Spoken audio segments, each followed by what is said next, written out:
Life is not about sacrifice, or at least it doesn't have to be. You do not have to sacrifice yourself to prove yourself or to prove your love to somebody. A lot of people say that love is sacrifice. That is not true. Love is boundless. It is unconditional. It is the most beautiful thing you can experience in this universe. So when you hold that power in your heart, it's going to inspire and motivate you to do a lot of things that you normally wouldn't do. And one of them is sacrifice. So that sacrifice you're making would be entirely up to your free will.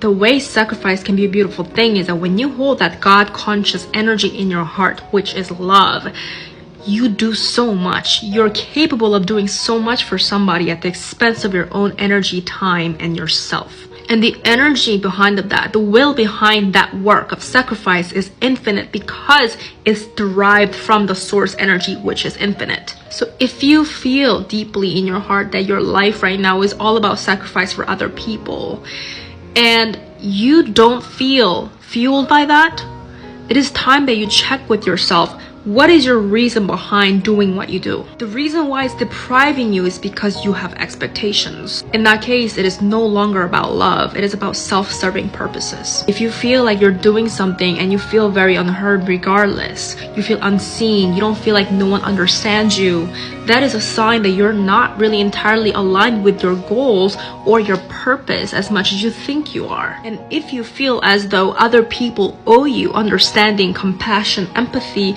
or help because you're this way, that is also another sign that your intentions are not as genuine. I'm not saying that you can't want certain things, you can't want the same things.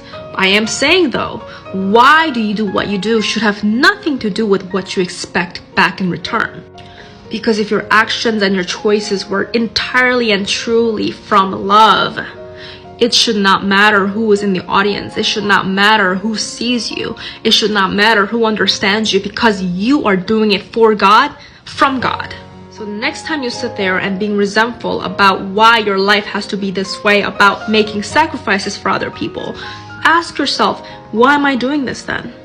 Why am I doing this if I'm not happy? And I'm going to tell you, it doesn't make you a bad person just because you don't make sacrifices for people. Being able to sacrifice for other people is a privilege in a lot of ways, because it means embodying that God-conscious energy. And let's be realistic, not a lot of people can hold that kind of energy. A lot of people are going through their own stuff and they have to figure out their own stuff first. And no, that's not being selfish. Put this in your head. You do not have to make your life about sacrifice to prove yourself.